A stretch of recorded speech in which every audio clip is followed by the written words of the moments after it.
हिंदवी स्वराज्याचे सर्वसंस्थापक रयतेचे राजे छत्रपती शिवाजी महाराजांना मानाचा मुजरा करतो. सामाजिक समतेचे प्रतीक महामानव डॉक्टर बाबासाहेब आंबेडकरजींना अभिवादन करतो. आज मराठी पत्रकार संघाच्या राज्यस्तरीय अधिवेशनामध्ये या ठिकाणी उपस्थित आमच्या विधानसभेचे अध्यक्ष आदरणीय श्री राहुल नार्वेकरजी, आदरणीय श्री गौर गोपालदासजी, माननीय श्री निलेश खरेजी, माननीय सत्यदेव कौशिकजी, माननीय मुरारी नानिवडेकरजी, माननीय श्री किरण जोशीजी, या ठिकाणी उपस्थित भारती अत्रेजी, संजय बलमेजी, प्रकाश सावंतजी, गणेश मोरेजी, शिवाजी शिंदे, शैलेंद्र शिर्के, माननीय श्री मुंद्राजी, उपस्थित सर्वच मान्यवर महाराष्ट्राच्या कानाकोपऱ्यातनं या ठिकाणी उपस्थित सर्व पत्रकार बंधू, संपादक आणि पदाधिकारी बंधू भगिनी, खरं तर या ठिकाणी आज पत्रकार संघाच्या अधिवेशनामध्ये मला या ठिकाणी आपण सर्वांनी एक सन्मान दिला आणि खास करून या ठिकाणी किरणजींनी मला यावरचं निवेदन घरी निमंत्रण माझ्याकडे येऊन एवढं प्रेमाने दिलं की आज मंगळवार दिवस आमच्याकरता कठीण असतो. आज 2,500 जनता नागरिक महाराष्ट्रातून खास करून आपल्या जमिनीचे सर्व विभाग घेऊन महसूल मंत्र्याकडे येत असतात. मी किरणजींना विनंती केली की जरी मंगळवार असला तरी मी 5 मिनिटाकरता नक्की येईल. मला या गोष्टीचा आनंद आहे की अत्यंत चांगल्या पद्धतीने या ठिकाणी मराठी पत्रकार संघाच्या राज्यस्तरीय अधिवेशनामध्ये चांगली मांडणी या ठिकाणी करण्यात आली. गौर गोपाळदासजीचे या ठिकाणी चांगलं आपलं सर्वांनी उद्बोधन ऐकलं आणि यातून खऱ्या अर्थाने आपल्या पत्रकार संघातील सर्व मान्यवरांना या ठिकाणी सन्मानित करण्याचं कार्य सुद्धा या ठिकाणी झालं. खरी तर मला या गोष्टीचा अभिमान आहे की माझ्यासारखा छोटा कार्यकर्ता हा तयार होत असताना राजकारणामध्ये, समाजकारणामध्ये, सांस्कृतिक कार्य, धार्मिक कार्यामध्ये सहभाग घेत असताना आणि आमच्यासारख्या कार्यकर्त्याची जळणघळण होत असताना आमच्या राजकीय, सामाजिक, सांस्कृतिक जीवनामध्ये जोपर्यंत पत्रकारिता मदत करत नाही तोपर्यंत आम्ही मजबूत होऊ शकत नाही, तोपर्यंत आम्ही या ठिकाणी आम्हाला उंची मिळू शकत नाही. खरं तर माझ्या जीवनामध्ये पत्रकारितेचा फार महत्त्वाचा रोल आहे. या ठिकाणी बसलेले आपण जर बघितलं तर माननीय मुनारजीजी असतील, सरिताजी असतील, निलेश खरेजी असतील, या सर्वांनी आणि निलेशजी तर थोडे नंतर पण 1995 पासून माननीय मुनालीताई, माननीय सरिता कौशिकजी यांनी माझ्या राजकीय जीवनामध्ये खूप मोलाची पत्रकारितेची मदत केली आहे. त्यांनीच नाही तर नागपूरला जेव्हा मी राजकारणामध्ये 1995ला काम सुरू केलं, तसं 92ला सुरू केलं, पण 95ला खरी पत्रकारिता आणि पत्रकारांसोबत संवाद सुरू झाला. या 31 वर्षाच्या माझ्या राजकीय प्रवासामध्ये माझ्या संपूर्ण आयुष्याच्या ज्या जडणघडणीमध्ये जो महत्त्वाचा टक्का राहिला असतो तो टक्का पत्रकारांचा आहे, संपादकाचा आहे आणि पत्रकारितेचा आहे. आणि त्यामुळे खऱ्या अर्थाने आपल्या या अधिवेशनामध्ये ज्यांनी मला 1995 पासून मला राजकारणात मजबूत करण्याकरता कधी टीकेच्या माध्यमातून, कधी चांगलं केलं तर सहकार्य करून मला मजबूत करण्याकरता ज्यांनी आतापर्यंत मदत केली आहे त्या सर्व पत्रकारांची मी सर्वप्रथम या अधिवेशनात आभार मानतो. खरं तर आज या ठिकाणी दुसऱ्या महत्त्वाच्या विषयामध्ये येण्याचा माझा प्रसंग आला की मला किरणजींनी सांगितलं की तुम्ही मागच्या 15 डिसेंबर 2024ला शपथ घेतल्यानंतर या 1.25 वर्षामध्ये 15-16 महिन्यामध्ये अनेक चांगले निर्णय घेतले, त्यामुळे आम्ही तुमचा सत्कार करतोय. सत्कारात खरी प्रेरणा मिळतं, काम करण्याची ऊर्जा मिळतं, म्हणून मी म्हटलं सत्कार घेतो, पण अजून भरपूर काम करायचं, अजून 10% काम झालं नाही आहे. आणि जेव्हा देवेंद्र फडणवीस सरकार, आमचं सरकार, आम्ही दिलेला जनतेचा मॅनिफेस्टो पूर्ण करू, निवडणुकीच्या काळात दिलेलं वचन पूर्ण करू, त्या दिवशीच खरा या ठिकाणी आमचं काम पूर्ण होतं. पण तरी किरणजी सांगितलं की मध्यान्ह का होईना, पण पहिला क्वार्टरचा सत्कार घेऊन टाका, मग मध्यान्हाचा बघू, नंतर मग पाऊण भागाचा बघू, नंतर पूर्ण झाल्याचा बघू. खरं तर मला गोष्टीचा अभिमान आहे की आपण सर्वांनी मला या योग्य समजलं. निश्चितपणे माननीय देवेंद्रजीचा सुद्धा या ठिकाणी फिनिक्स अवॉर्ड देऊन आपण मागे गौरव केला. अनेक मान्यवरांचा गौरव आधी केला, याच्यापूर्वी केला. आपली 2000च्या वर सदस्यसंख्या असलेली ही संघटना खऱ्या अर्थाने आजही समाजाच्या शेवटच्या गरीब माणसाच्या कल्याणाकरता, समाजातले विविध प्रश्न सरकारसमोर आणण्याकरता, समाजासमोर आणण्याकरता, धार्मिक, सांस्कृतिक, सामाजिक, राजकीय विकास साराच मांडत असताना अत्यंत चॅलेंज असलेला हा पत्रकार समोर जात असताना अनेक चॅलेंजेसमध्ये खूप काही या ठिकाणी आपल्याला हा महाराष्ट्र बदलला दिसतोय. पत्रकारिता बदलली आहे, सारच बदललेला आहे. आणि हे करत असताना आपल्या सर्वांना या ठिकाणी काम करताना आजही तेवढ्या शक्ती आपल्याकडे आहेत, ज्या शक्तीने आपण या ठिकाणी महाराष्ट्राला पुढे नेतोय. आज मला गोष्टीचा अभिमान आहे की जे निर्णय आपण या ठिकाणी घेतो सरकार म्हणून, हे निर्णय कुठून घ्यावे लागतात, तर हे निर्णय तुमच्याकडनं घेतात. आम्ही काही नवीन करत नाही. तुम्ही जे लिहिता त्यातनं जे आमच्याकडे कटिंग येतं. जेव्हा आम्ही विरोधी पक्षामध्ये असतो, साधारणतः माझ्या आयुष्याचा 35-36 वर्षाच्या राजकीय कार्यकाळामध्ये जरी 8-10 वर्ष सोडले तर विरोधी पक्षातच आम्ही काम केलं. आणि या विरोधी पक्षात काम करत असताना विधिमंडळात जे अधिवेशनं देवेंद्रजी असतील, आम्ही सर्व असू, राहुल नार्वेकर, अनेक लोक या ठिकाणी आहेत ज्यांनी अधिवेशनामध्ये अनेक मुद्दे मांडले आणि आपले प्रश्न सोडवले, समाजाचे प्रश्न सोडवले. हे कुणाकडनं आलं, तर आम्ही जे काही भांडलो, जे काही आम्हाला उंची मिळाली, जे काही आम्हाला या महाराष्ट्रात प्रसिद्धी मिळाली, तुम्ही जर ते पत्रकारांनी लिहिलं नसतं, संपादकांनी व्यवस्थित छापून दिलं नसतं, तर आम्हाला ब्रेड बटर मिळालं नसतं. आणि तुम्ही ब्रेड बटर दिलं म्हणून विधिमंडळामध्ये आम्ही त्याचं मेरिट कमवू शकलो, त्या प्रश्नाला न्याय देऊ शकलो. पण त्याच बातमीवर, त्या संपादकांनी आणि वृत्तपत्रांनी लिहिलेल्या बातमीवरच या ठिकाणी आम्हाला पुढे जाता आलं. म्हणून त्या ठिकाणी विरोधी पक्षात काम करताना प्रचंड सर्व आयुधाचा वापर करताना त्याला कटिंग कोणाचं असतं, ते कटिंग असतं आपल्याच पेपरचं, आपल्याच वृत्तपत्राचं.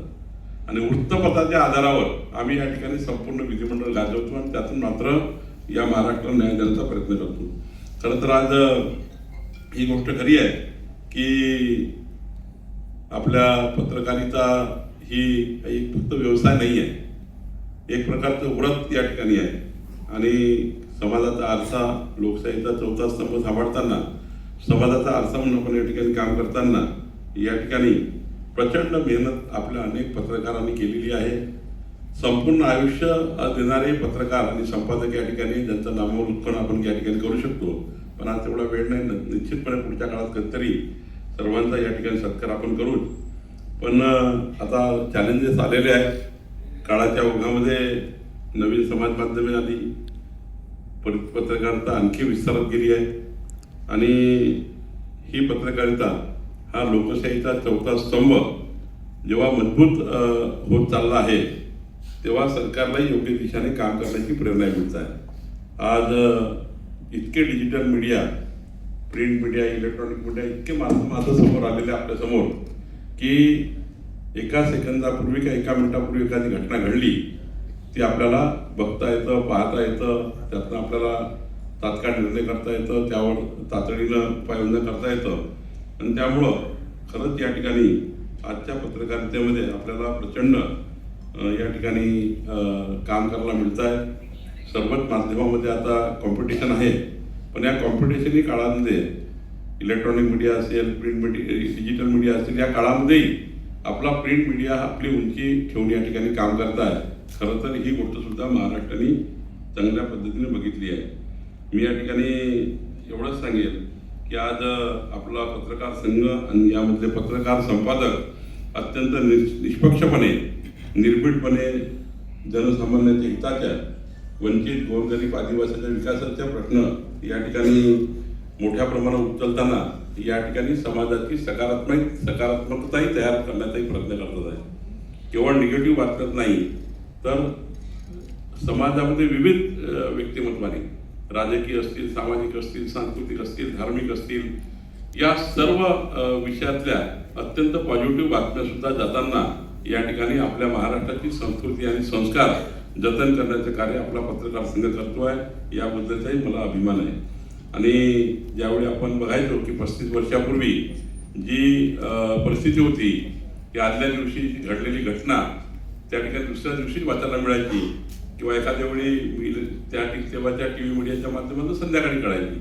पण आता आपल्या सर्वांना मला आभार मानावं लागेल की आज जे काही आम्ही सरकारमध्ये गतिमान, लोकाभिमुख आणि पारदर्शी सरकार चालवण्याचा प्रयत्न करतो, कारण आम्ही या ठिकाणी काम करण्याचा प्रयत्न करतो. देवेंद्रजी तर आणि आमचं सरकार हे या भूमिकेत नाही की अधिक गतिमान झालं पाहिजे, अधिक लोकाभिमुख झालं पाहिजे. याकरता काम करत असताना जास्तीत जास्त आपल्या सकाळपासून संध्याकाळपर्यंत येणाऱ्या बातम्याच्या माध्यमातून अधिक गतिमान काम करण्याची संधी आम्हाला मिळत आहे. आणि म्हणून या ठिकाणी आपल्या प्रिंट असेल, रेडिओ असेल, TV असेल, डिजिटल असेल, ब्रॉडकास्ट असेल, खूप उल्लेख या ठिकाणी झालेत. या सर्व मीडियाच्या माध्यमातून आता महाराष्ट्र पुढे जाण्याचे दिवस आलेले आहेत. विकसित महाराष्ट्राकरता आपली भूमिका अत्यंत महत्त्वाची राहणार आहे. विकसित महाराष्ट्रामध्ये विकासाचे मुद्दे घेऊन आपल्याला पुढे जात असताना सर्वात जास्त जबाबदारी आता वृत्तपत्राची राहणार आहे. शेवटी तुम्ही जेवढं जास्तीत जास्त चांगल्या पद्धतीने मांडाल आणि नवनवीन माहिती आणि त्या ठिकाणी आपले दृष्टिकोन आणि समाजाला काय गरज आहे. कधी कधी आम्ही कामाच्या ओघामध्ये इतक्या गोष्टी विसरून जातो की ती समाजामध्ये लागणारी गोष्ट आमच्या हातून निघून जातं. पण पत्रकारिता आम्हाला ती पत्रकारिता त्या आपल्या लेखणीतनं आम्हाला पुन्हा एकदा त्या मुद्द्यावर परत आणतं आणि काम करण्याकरता आम्हाला त्या ठिकाणी मोठ्या प्रमाणात मदत करतं. आणि त्यामुळं या ठिकाणी आता तर AI चा काळ आहे. AI च्या काळामध्ये बातम्या आता प्रचंड वेगवान होणार आहे. आणि या बातम्यामुळं खऱ्या अर्थाने जरी लिहिणं सोपं झालं तर याच्या काळात लिहिणं सोपंच होणार आहे. पण मला खात्री आहे की कोणतीही कृत्रिम बुद्धिमत्ता पत्रकाराच्या संवेदनशीलतेला आणि सत्याचा शोध करून आता जर AI वापर केला पण याचा वापर हा टेक्निकल होऊ शकतो. पण जी संवेदनशीलता आहे, जी सत्यता आहे ती बुद्धिमत्तेत येणार आहे. आणि बुद्धिमत्ता असल्याशिवाय आपल्याला AIचा वापर करून फार उपयोग होणार नाही. ती संवेदनशीलता जपावी लागेल. तर AI काही प्रत्येक गोष्ट आपल्याला पूर्ण करून देणार नाही. त्या बातमीची टेक्निकल माहिती आपल्याला देऊ शकेल. पण जोपर्यंत आपली जी पत्रकारिता मूळ गाभा आहे तो आपल्याला टिकून ठेवावा लागेल. ती संवेदनशीलता टिकून ठेवावं लागेल. हे चॅलेंज आपल्यासमोर आहे. आणि हे करत असताना मला वाटतं आपण सर्व हे जपाल. कारण AIचा काळ अत्यंत जरी ॲडव्हान्स असला तरी आपल्या सर्वांना आपली सर्वांची जी जुनी भूमिका आहे त्या भूमिकेतच या ठिकाणी पुढे जावं लागेल. दोन्ही भूमिका कराव्या लागतील. आधुनिकीकरण करावं लागेल आणि आपली पत्रकारिता मूळ गाभा आहे तुम्ही काही जिवंत ठेवावं लागेल. तरच आपल्याला या ठिकाणी पुढे जाता येईल. मी या गोष्टीचा मला अभिमान आहे की आपण मागच्या अनेक दिवसापासून म्हणजे माझ्या जीवनामध्ये जी 35 वर्ष पत्रकारिता मी बघितली आहे. या पत्रकारितेतून जी आम्हाला ग्राउंड रियालिटी कळली, जे आम्हाला बेस कळला, त्या बेसवरनं जेव्हा आपण सरकारमध्ये आल्यावर जो बेस आमच्याकडे तयार झाला, जो बेस तुम्ही दिला, त्या बेसच्या आधारावर मला यापूर्वी ऊर्जा मंत्री म्हणून काम करताना खूप मदत झाली. ऊर्जा मंत्री म्हणून काम करताना महाराष्ट्र लोडशेडिंग मुक्त करणे, या महाराष्ट्राच्या शेतकऱ्यांना वीज देणे, महाराष्ट्राचं त्या ठिकाणी पेट पेंडिंग संपवणे आणि या महाराष्ट्राला गरज असलेली ऊर्जा खातं तयार करणे, याकरताही खूप मोठी मदत तेव्हा मला मिळाली. आणि एवढंच नाही तर राज्य महसूल मंत्री म्हणून मी काम करतो. या कामात सुद्धा जी उंची मिळत आहे याचं खरं गमक काय आहे, तुम्ही मागच्या 35 वर्षात मला दिलेलं ब्रेड बटर आहे. आणि त्यामुळे या ब्रेड बटरमुळे आज मला सर्वात जास्त म्हणजे परवा जे प्रेझेंटेशन राहुलजी झालं मंत्रिमंडळाचं, त्या प्रेझेंटेशनमध्ये सरिताजी 78 कॅबिनेट नोट या महाराष्ट्रामध्ये 6 वर्षात आणणारं हे महसूल खातं हे सर्वात त्या ठिकाणी समोर होतं आणि 78 कॅबिनेट नोट घेऊन आपण महाराष्ट्राच्या महसुली कायद्यामधले बदल, कारण शेवटी महसूलचा कायदा किचकट जरी असला तरी तो कायदा लोकाभिमुख करावा लागणार आहे. कधी काळी 1543 मध्ये महसूल खात्याचं निर्माण झालं, मग 1600 मध्ये जमाबंदी झाली, आता 1543 मध्ये तयार झालेला महसूल कायदा आणि त्यानंतर झालेली जमाबंदी देशाची, म्हणजे या देशाची जी मोजणी झाली ती 1600 काळात झाली आणि तेव्हापासून महसुली कायदा चालत आला. आणि हे सत्य आहे की आपल्याला 2 खाते अत्यंत महत्वाचे असतात. तसे राज्याचे सर्वच खाते महत्वाचे आहेत, पण 2 खाते याकरता महत्वाचे असतात जे अनादी कालापासून आपण जर बघितलं, अनेक सत्ता बघितल्या, मुघलांचा काळ बघितला, इंग्रजांचा काळ बघितला, या काळातही 2च खात्याच्या भरोश्यावर या लोकांनी राज्य केलं. एक त्यांनी पोलिसांच्या भरोश्यावर दमदाटीने कधी अतिक्रमण केले आणि मालमत्ता चोरून लपवून या ठिकाणी मालमत्ता ताब्यात घेऊन त्या ठिकाणी महसूलच्या खात्यावर महसूलच्या माध्यमातून सत्ता मिळवली. त्यामुळं राजे महाराजे असतील, जुना काळ असेल, नवीन काळ असेल, तर पोलिसिंग तुमच्या जीवनामध्ये झोपून उठल्यापासून झोपतपर्यंत जनतेच्या जीवाचं रक्षण करणे ही जबाबदारी गृह खात्याची आहे आणि महसूल खात्याची जबाबदारी आहे तुमच्या मालमत्तेचं रक्षण करणे. आणि मग 2 खाते अत्यंत महत्वाचे निगडीत खाते आहे. तुमची मालमत्ता जोपासणी जबाबदारी आज महसूल खात्याची आहे आणि तुमच्या जीवाचं रक्षण करण्याची जबाबदारी गृह खात्याची आहे. आणि हे करत असताना महसुली किचकट कायद्याचं सुलभीकरण करत असताना तेव्हाचा महसूल कायदा 1600चा, मग त्या ठिकाणी आपला 1966चा MLRC कोड आला आणि MLRC कोड येतपर्यंत देशामध्ये अनेक सिद्धांत झाले, अनेक कायदे बदलले. त्यानंतर आपला महसुली कायदा आला, पण आज दुर्दैवाने जे मूळ कोर महसूल होता ते सारेच विसरत चालले आहे. जिल्हाधिकारी आणि टीम ही कोर महसूल कथा तयार झाली, पण आज ती डायव्हर्ट झाली आहे. त्यांना हजारो कामं बाकीचे लागलेले आहेत, पण ही टीम पुन्हा एकदा कोर महसूलकडे वळवण्याचा मी विचार करतो आहे. आणि त्यामुळं जवळपास 78 कॅबिनेट नोटच्या माध्यमातून विविध कायदे बदलून त्या ठिकाणी जे कायदे कालबाह्य झाले, आता सिंपल छोटासा विषय सांगतो, ग्रामदानचा कायदा कालबाह्य झाला, तो कायदा निरस्त केला पाहिजे. असे अनेक कायदे आहेत ज्या कायद्याला निरस्त केलं पाहिजे, नवनवीन कायदे या ठिकाणी आणले पाहिजे. आणि म्हणून या ठिकाणी खऱ्या अर्थानं मी काम करतोय. आज बघा आम्ही विचार करतोय की एक सिंपल विषय आहे, एखादं रेडी रेटणार असेल एखाद्या घराचं, तुमच्या घराचं मूल्यांकन असेल तर काय परिस्थिती आहे. इकडे आता हे आपण मंत्रालय आहे, मंत्रालयामध्ये 4 प्रकारचे लोक राहतात. एक मंत्रालयाची भव्य इमारत आहे, दुसरीकडे विधिमंडळ आहे, तिसरीकडे एखादं लहानसं त्या ठिकाणी शॉप आहे, चौथीकडे एखादी SRची बिल्डिंग आहे, 5वीकडे म्हाडाची बिल्डिंग आहे. आपण जर विचार केला तर राहुलजी 1 किलोमीटर बाय 1 किलोमीटर या परिसरात जेवढे काही लोक येतील त्याचा एक झोन तयार करण्यात आला. आणि मग एक झोन तयार केल्यामुळे रेडी रेटनर करताना त्या झोनचा एक रेट लावण्यात आला. म्हणजे मंत्रालयाच्या उंचीच्या बिल्डिंगचा रेट एक, त्याच रेट बाजूच्या झोपडपट्टीला, त्याच रेट बाजूच्या SRला, तोच रेट बाजूच्या म्हाडा. आणि तो रेट इतका जास्त असतो की तो गरीब माणूस अफोर्ड करू शकत नाही. त्याचं मूल्यांकन एवढं जास्त निघतं की ते मूल्यांकन आणि त्याची खरेदी विक्री करणं फार कठीण असतं. म्हणून आता बघा आपलं सरकार निर्णय करताय, जो आता मुंबई करता आता पहिल्यांदा आपण करतोय, या राज्यामध्ये आता मायक्रो झोनिंग होत आहे. तुमच्या प्रॉपर्टी वाईज तुमचा रेट रेटणार ठरवण्याचा निर्णय आम्ही घेतलेला आहे.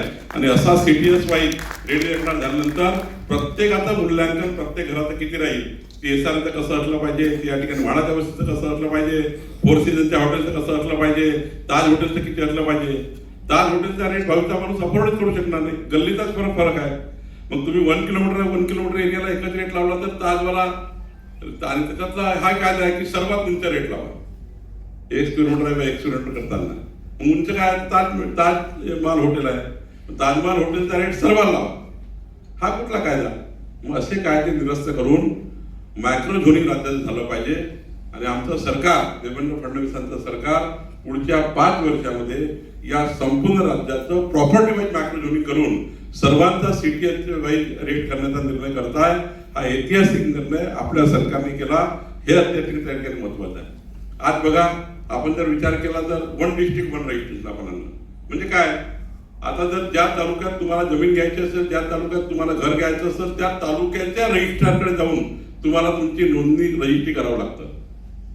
मला असं वाटलं की कधी कधी काही इतके कलाकार आहेत लोक, त्यात तुम्हाला काही सांगायची वेगळी गरज नाही आहे. म्हणजे इतके काही काही कार्यालय भरलेले आहेत, ज्या ठिकाणी जास्त आवक आहे त्या ठिकाणी कार्यालयाची खूप जास्त ओढ आहे, आणि ज्या ठिकाणी काही काम नाही त्या ठिकाणी बसले आहेत. मग मी विचार केला की वन डिस्ट्रिक्ट वन रजिस्ट्रेशन जर केलं, म्हणजे या जिल्ह्यामध्ये समजा 15 तालुके आहेत, तर 15 तालुक्यामध्ये वन डिस्ट्रिक्ट वन रजिस्ट्रेशन केल्यावर त्या तालुक्यातली रजिस्ट्री त्या तालुक्यात करण्यापेक्षा कुठलीही रजिस्ट्री कुठल्याही तालुक्यात जाऊन, कुठलीही रजिस्ट्री कुठल्याही शहरात जाऊन करता येऊ शकतं. हा कायदा आम्ही तयार केला आणि आता राज्यामध्ये वन डिस्ट्रिक्ट वन रजिस्ट्रेशन सुरू झालं. आणि पुढच्या काळामध्ये सरिताताई वन स्टेट वन रजिस्ट्रेशन करतोय. नागपूरची रजिस्ट्री पुण्यावरनं करता आली पाहिजे, पुण्याचं रजिस्ट्रेशन मुंबईतनं करता आलं पाहिजे. परवा मला शरद पवार साहेबांनी अभिनंदन केलं. त्यांची एक बारामतीमध्ये रजिस्ट्री होती, त्या बारामतीच्या रजिस्ट्रीमध्ये त्यांना बारामतीला जायचं होतं रजिस्ट्री करायला, कारण रजिस्ट्री त्यांना माहीत नव्हतं की हा निर्णय झाला आहे. सुप्रियाताईचा मला फोन आला, त्यांनी सांगितलं की आम्हाला तर बारामतीला जायचं होतं रजिस्ट्री करायला. मग आम्ही सकाळी निघालो, बाबा बसले गाडीमध्ये आणि त्यांनी सांगितलं की त्याला बारामतीला ती रजिस्ट्री काहीतरी संस्थेची आहे ते करायला जायचं आहे. आमच्या अधिकाऱ्यांनी सांगितलं की साहेब नाही, आता गरज नाही आहे, आता राज्याने निर्णय घेतला वन डिस्ट्रिक्ट वन रजिस्ट्रेशन, बारामतीचं रजिस्ट्रेशन ते पुण्यात होऊ शकतं. त्यांनी सांगितलं 3.5 तास जाणे 3.5 तास येणे हा प्रवास माझा वाचला आणि बारामतीचं रजिस्ट्रेशन मी पुण्यामध्ये करून दिलं. हा खऱ्या अर्थाने चेंज करण्याची गरज होती. असे अनेक निर्णय, 48-49 निर्णय, छोटासा निर्णय हे आपण सर्व मान्यच करतो ग्रामीण भागामध्ये की शेतकऱ्यांची रक्तवाहिनी रस्ता आहे. आता बघा, शेतकऱ्याची रक्तवाहिनी रस्ता आहे आणि मी हे मानणार आहे की शेतकऱ्याच्या शेतामध्ये जोपर्यंत पाणी, इरिगेशन, शेतकऱ्याच्या शेतामध्ये वीज 12 तास दिवसांनी आणि शेतकऱ्याच्या शेतात रस्ता असेल तर शेतकऱ्याचा मुलगा कधीही सरकारी नोकरी मागायला जाणार नाही. तो आपल्या शेतामध्ये 4 पिकं तयार करेल, पण या ठिकाणी 3 सुविधा शेतकऱ्याला द्याव्या लागेल.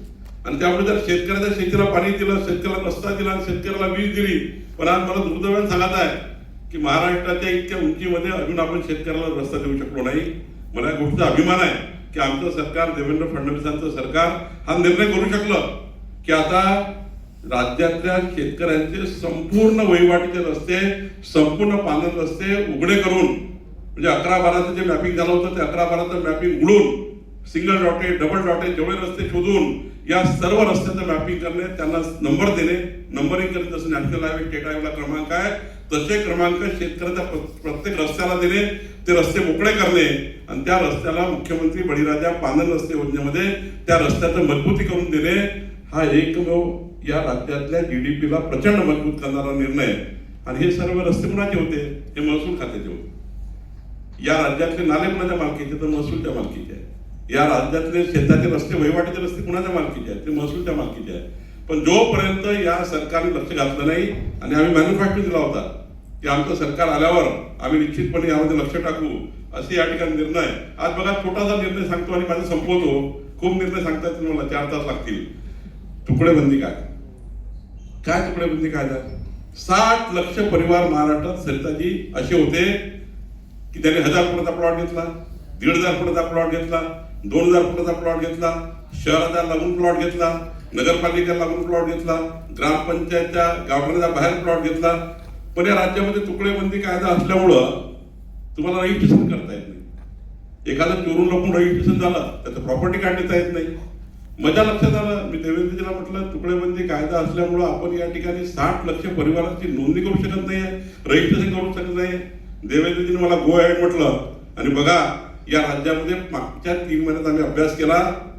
या राज्यामध्ये आता जिथे जिथे रहिवासी क्षेत्र आहे, रिजनल प्लॅनमध्ये रहिवासी क्षेत्र दाखवलेलं आहे, नगरपालिका, नगरपंचायती, महानगरपालिकामध्ये रहिवासी क्षेत्र दाखवलेलं आहे. या सर्व रहिवासी क्षेत्रामध्ये जेवढे तुकडे पडले त्या सर्व तुकड्यांना रेग्युलाइज करण्याचं काम झालं आणि या 60 लाख परिवाराचं रजिस्ट्रेशन महाराष्ट्रामध्ये पूर्ण झालं. खऱ्या अर्थाने तुकडेबंदी कायदा निरस्त झाला आणि हा निरस्त करून आज समाजाच्या गरीब माणसाला या गोष्टीचा न्याय मिळाला. आज बघा, शेवटचं मी सांगतो, एनेचा कायदा काय होता? तुमचा रहिवासी बेल्ट आहे, तुमचा वाणिज्य बेल्ट आहे, तुमचा औद्योगिक बेल्ट आहे. या बेल्टमध्ये काय गरज आहे एने करण्याची वेगळी? ऑलरेडी तो रहिवासी बेल्ट आहे, ऑलरेडी तो औद्योगिक क्षेत्र आहे, ऑलरेडी त्याचं झोनिंग झालं आहे. मग एखाद्या क्षेत्रामध्ये झोनिंग झालं असेल तर त्याला एनेची अट टाकून त्या गरीब माणसाचा गळा ओढणे. आणि मला तर वाईट वाटतं, करता नाही कधीतरी विचार करा गोष्टीचा तुम्ही पत्रकारितेत 1 लाख रुपये गुंठा येणे करा रेट, 1 लक्ष रुपये गुंठा पनवेल, पेन, ठाणे या भागात, मुंबई उपनगरामध्ये राहुलजी 1 लक्ष रुपये गुंठा. जेव्हा मी मंत्री झालो मला माहिती आहे परिणाम काय होणार माझ्यावर, मला माहिती आहे की किती लोक माझ्या विरोध जातील. मी हा विचार केला नाही. सर्व प्रशासन एक बाजूने होतं, सर्व प्रशासनाने नसती तयार करताना, फाईल तयार करताना हा निर्णय रद्द करू नये असा प्रचंड ताकदीचा शेरा टाकून माझ्याकडे जेव्हा फाईल आली, देवेंद्र फडणवीस सरकार, आमचं सरकार इतकं मजबूत होतं, आम्ही येण्याचा कायदाच काढून टाकला. यानंतर कुणाला येण्यासाठी जायचीच गरज पडणार नाही असा निर्णय आम्ही केला. आणि या राज्यामध्ये खऱ्या अर्थाने एक जे लूटमारी होती, एक त्या ठिकाणी सरकार हे इतकं चांगलं काम करताना काही मोकळशाही करणारे लोक, इटलटशाही करणारे लोक या कायद्याच्या मागून खऱ्या अर्थाने गरीब माणसाला लुटत होते. आज या ठिकाणी अनेक गोष्टी म्हणजे येण्याचा कायदा रद्द झाल्यामुळं आता कुणाला येण्याकडे जायची गरज नाही. अशा अनेक गोष्टी आपल्याला करता आल्या. आणि आता तर मी 2 गोष्टी चर्चाही करणार आहे. देशातलं पहिलं राज्य महाराष्ट्र असणार आहे. जो कायदा आम्ही आणतोय या राज्यामध्ये आता लँड टायटलिंग ऍक्ट आहे. हा कायदा आल्यावर कोर महसूलचं सर्वात मोठं काम पूर्ण होणार. म्हणजे काय, तुमची प्रॉपर्टी निश्चित प्रॉपर्टी करून देणार आहे. आज या महाराष्ट्रातल्या देशातल्या कुठल्याही व्यक्तीची प्रॉपर्टी नोंदणीकृत आहे तर 7/12 आहे, त्याची रेखी झालेली आहे. ग्रामपंचायतीचा टॅक्स लागलेला आहे, महानगरपालिकेचा टॅक्स लागला आहे, नगरपालिकेचा टॅक्स लागला. ही प्रॉपर्टी अनिश्चित प्रॉपर्टी आहे. याला सुप्रीम कोर्ट आणि हायकोर्टाने कितीतरी वेळा त्यांच्या आदेशामध्ये, निर्णयामध्ये या प्रॉपर्टीला अनिश्चित प्रॉपर्टी म्हटली आहे. जसं दुबईमध्ये, सिंगापूरमध्ये निश्चित प्रॉपर्टीचा ऍक्ट आहे. त्या प्रॉपर्टी कार्डमध्ये लोकेशन आहे, त्या प्रॉपर्टी कार्डमध्ये मालकी आहे, त्या प्रॉपर्टी कार्डमध्ये रेडी रेकनर रेट आहे, त्या प्रॉपर्टी कार्डमध्ये तुमच्या घराची लांबी, रुंदी, उंची लिहिलेली आहे. असं प्रॉपर्टी कार्ड ते लँड टायटलिंग ऍक्ट आम्ही आणणार आहोत. ज्या प्रॉपर्टी कार्डनी तुम्हाला गव्हर्नमेंट गॅरंटी मिळेल. ही गव्हर्नमेंट गॅरंटी या प्रॉपर्टी कार्डची आहे. या प्रॉपर्टी कार्डवर जे काय लिहिलं गेलं आहे ते खरं आहे असं सत्यापन गव्हर्नमेंट देईल. आणि असं लँड टायटलिंगचं प्रॉपर्टी कार्ड आपण या महाराष्ट्राच्या 14 कोटी जनतेला देणार आहे. हा प्रॉपर्टी कार्डचा जेव्हा लँड टायटलिंग कायदा येईल, तसं दुबईमध्ये काय परिस्थिती आहे, आज लँड टायटलिंग ऍक्ट असल्यामुळे दुबईच्या कुठल्याही प्रॉपर्टीला कुठल्याही जगातल्या कुठल्याही देशातनं बुक करू शकतो. तिथे त्याची रेडिरेक्ट घालून असतं प्रॉपर्टी कार्डवर, त्याचं लोकेशन लिहिलेलं असतं, त्याच्या बार चार्टमध्ये लोकेशन लिहिलेलं असतं, कुठल्या लोकेशनला प्रॉपर्टी आहे. इथून तुम्ही दुबईच्या कुठल्याही व्यक्तीची प्रॉपर्टी बघू शकता, ती किती रुपयाची आहे, किती स्क्वेअर फीट आहे, किती त्याची लोकेशन कुठे आहे, त्याचा मालमत्ता कर किती आहे, त्याच्यावर त्या ठिकाणी मालमत्तेचे रेडी रेकनर किती आहे, सारं आहे का प्रॉपर्टी कार्डवर. इथून त्याची प्रॉपर्टी त्यांनी विकण्या जर लिहिलं प्रॉपर्टी कार्डवर, माझी प्रॉपर्टी विकणे आहे, तुम्ही इथनं ती प्रॉपर्टी खरेदी करू शकता. तुम्ही जर त्याचे 10 लाख रुपये भरले तर तो डुबू शकत नाही. डुबवलं तर सरकारची गॅरंटी असतं, सरकार तुमचे पैसे वापस देतं. हा लँड टायटलिंग कायदा महाराष्ट्रामध्ये आणण्याचा सरकार निर्णय करत आहे. आणि डिसेंबर महिन्यामध्ये या राज्याला लँड टायटलिंग कायदा मिळेल, ज्यातनं निश्चित प्रॉपर्टी कार्ड या महाराष्ट्राच्या जनतेला आम्ही देण्याचाही प्रयत्न करू. खरं तर हे कायदे, नांदेड गुरुद्वाराचा कायदा किती दिवसापासून प्रलंबित आहे. आणि त्यामुळं असे अनेक कायदे आहेत ज्या कायद्याला आपल्याला पुढे न्यायचं आहे. मी तुम्हाला वचन देतो, ज्या पत्रकारितेने आम्हाला शिकवलेलं आहे, ज्या पत्रकारांना आम्हाला एवढं मोठं योगदान दिलेलं आहे, ज्या पत्रकारितेनं माझ्यासारखा कार्यकर्ता मोठा झाला आहे, त्या पत्रकारितेचंही कर्ज आमच्यावर आहे. आणि हे कर्ज चुकवण्याची वेळ आमच्यावर महाराष्ट्रात दिलेली आहे. निश्चितपणे मी तुम्हाला वचन देतो या सभागृहाला की महाराष्ट्र सरकार, देवेंद्र फडणवीस सरकार, हे सरकार महाराष्ट्राच्या 14 कोटी जनतेकरता गतिमान, पारदर्शी, लोकाभिमुख काम करेल आणि या महाराष्ट्राला मजबूत करण्याचं काम करेल. एवढंच अभिवचन आपल्याला देतो. किरणजी, तुम्हाला माहिती आहे कुठे किरणजी? किरण, अच्छा, त्यांनी मला सांगितलं आहे की पिंपरी चिंचवडला पत्रकारांच्या त्या ठिकाणी कार्यालयाकरता आणि निवासाकरता जागा पाहिजे. तुम्ही त्यांना आल्यावर सांगा की मी ती मान्य करणार आहे, ती जागा आम्ही देणार आहे. आता पुण्याला दिली आहे. पुण्याचा तर खूप दिवसापासून विश्वासाचा प्रश्न होता. मी एका दिवसात निर्णय करून पुण्याच्या आपल्या पत्रकारांना त्या ठिकाणी मोठी जागा उपलब्ध करून दिली आहे. एक सुंदर त्या ठिकाणी चांगला पत्रकारांचा भवन होत आहे. नागपूरला सुद्धा आम्ही या ठिकाणी पत्रकारांना देवेंद्र फडणवीसजींनी सूचनेनुसार त्यांना जागा दिली. एक मोठा क्लब हाऊस नागपूरला पत्रकारांचं होत आहे. पुण्यालाही चांगलं क्लब हाऊस त्या ठिकाणी होते आहे. पिंपरी चिंचवडला होईल. आणि महाराष्ट्राच्या सर्व पत्रकार बंधूंना मी सांगतो, राज्यात जिथे इथे तुम्हाला आज पत्रकार भवन बांधून घ्यायचे असेल, तुम्ही सर्वांनी मागणी करा. प्रत्येक जिल्ह्यामध्ये पत्रकारांना जागा देण्याचा निर्णय आपलं सरकार निश्चितपणे करेल. एवढंच वचन या ठिकाणी देतो. माझा सन्मान केला, सत्कार केला, त्याबद्दल सर्वांचे आभार मानतो. खूप खूप धन्यवाद. धन्यवाद.